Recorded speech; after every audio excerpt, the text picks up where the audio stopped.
Hi friends, welcome to Sangeetha kitchen and vlogs. ఈరోజు healthy recipe అండి. Snacks లాగా evening తీసుకోవచ్చు, మార్నింగ్ టైంలో కూడా బ్రేక్ఫాస్ట్ లాగా కూడా తీసుకోవచ్చు. చాలా బాగుంటుంది. మనం పునుగులు అంటే చాలా వరకు మైదా పిండితో తయారు చేస్తారు కదా. గోధుమ పిండితో ఇలా పునుగులని తయారు చేయండి. టమాటా చట్నీతో, పల్లి చట్నీతో, చికెన్ సూప్తో చాలా బాగుంటుంది. నాకు పునుగులు ఎప్పుడు చేసినా కానీ రౌండ్గా బాల్స్లా రావండి. ఇలా చూసారు కదా, ఈ షేప్లో వస్తుంటాయి. రౌండ్గా చాలా తక్కువగా ఉన్నాయి. రౌండ్గా చేయాలి అనుకున్నప్పుడు నాకు ఒకసారి మా మరదలు పునుగులు చేసేటప్పుడు పేలిపోయినాయండి. అంటే ఆయిల్లో పేలి తన ముఖం అంతా ఇట్లా కాలినట్టు అయింది. ఆ భయానికి నేను ఇవి చేయాలి అంటే ఇంట్లో భయపడతాను. బోండాలైనా పునుగులైనా మనం తినాలి అనుకున్నప్పుడు బయట నుంచి ఒక ప్లేట్ తెచ్చుకుంటే సరిపోతుంది కదా. అందుకే నేను ఎక్కువ ఇంట్లో చేయడానికి ఇష్టపడను. తినాలి అనుకున్నప్పుడు బయట తీసుకొస్తాము. ఇలా మీకు ఎవరికైనా జరిగిందా? మీరు ఎలా చేస్తారు ఈ పునుగులని నాకు కామెంట్ చేయండి. ఇక్కడ ముందుగా 2 కప్స్ వరకు పెరుగు తీసుకున్నానండి. మనం పునుగులు తయారు చేయాలనుకున్నప్పుడు కొంచెం పుల్లడి పెరుగు తీసుకుంటే బాగుంటుంది. ఇక్కడ 2 కప్స్ వరకు పెరుగు తీసుకున్న తర్వాత పెరుగు మొత్తం ఇట్లా స్మూత్గా అయ్యేలాగా చేయాలి. అంటే చిన్న చిన్న ఉండల్లాగా అలా ఏం లేకుండా. ఇక్కడ 2 కప్పుల పెరుగుకి 4 కప్పుల గోధుమ పిండి వేసానండి. అంటే 1 కప్పు తీసుకున్నారనుకోండి, 2 కప్స్ గోధుమ పిండి వేసుకుంటే సరిపోతుంది. ఇలా 4 కప్స్ వేసిన తర్వాత 1/2 టీ స్పూన్ వంట సోడా వేయాలి. అలాగే 1/2 టీ స్పూన్ ఉప్పు వేయాలి.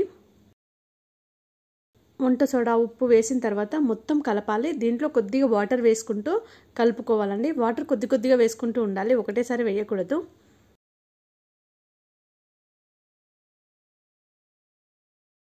మనకి మరీ జారుగా ఉండకూడదు, అలా అని గట్టిగా కూడా ఉండకూడదు. మనం మీడియంగా కలుపుకోవాలి ఈ పునుగుల పిండిని. నెక్స్ట్ పిండి కూడా మంచి కలపాలి అండి. మనం ఏమన్నా చిన్న వాటర్ లాగా అంటే చిన్న చిన్న పిండి ముద్దల్లాగా ఏమన్నా ఉన్నా కానీ పేలినట్టు అవుతాయి అన్నమాట.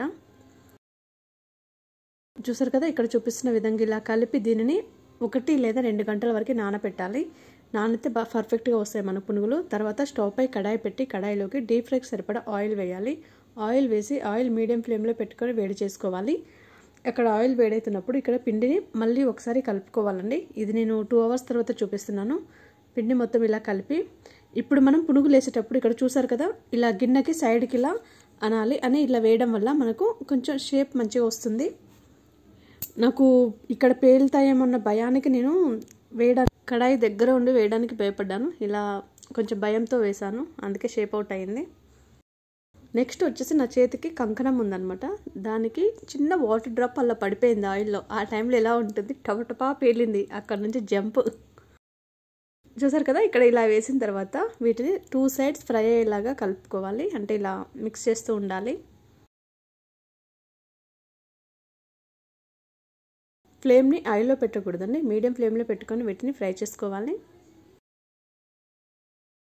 వర్షాకాలం స్టార్ట్ అయింది కదా, వర్షం పడుతుంది. ఈరోజు ఈవినింగ్ ఇవి ప్రిపేర్ చేశాను. అలాగే చికెన్ కర్రీ చేశాను. సూప్లో ఇవి ముంచుకొని తిన్నామన్నమాట. చాలా బాగుంది.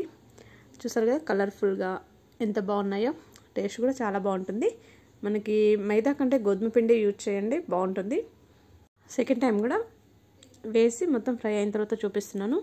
దీనిలో మీరు కావాలి అనుకుంటే పచ్చిమిర్చి, అలాగే కరివేపాకు, కొత్తిమీర, ఆనియన్స్ అవి వేసి కూడా ఫ్రై చేసుకోవచ్చు, బాగుంటాయి.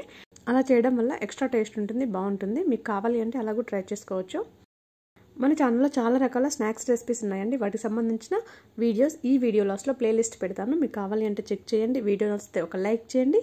చూసారు కదా ఫ్రెండ్స్, గోధుమ పిండితోటి పునుగులు ఎలా ప్రిపేర్ చేసుకోవాలో. మనకు వర్షం పడుతుంటే ఇలా పునుగులు లేదా బజ్జీ, నెక్స్ట్ ఆనియన్ పకోడీ అలా చేసుకొని వేడి వేడి టీ తాగుతూ ఇవి తింటే చాలా బాగుంటుంది కదా. ఈ వీడియో నచ్చితే లైక్ చేయండి, షేర్ చేయండి, సబ్స్క్రైబ్ చేయండి. సబ్స్క్రైబ్ చేసినప్పుడు పక్కన ఉన్న బెల్ ఐకాన్ని క్లిక్ చేయండి. చేయడం వల్ల నేను అప్లోడ్ చేసే ప్రతి వీడియో మీకు నోటిఫికేషన్ వస్తుంది. Thank you for watching.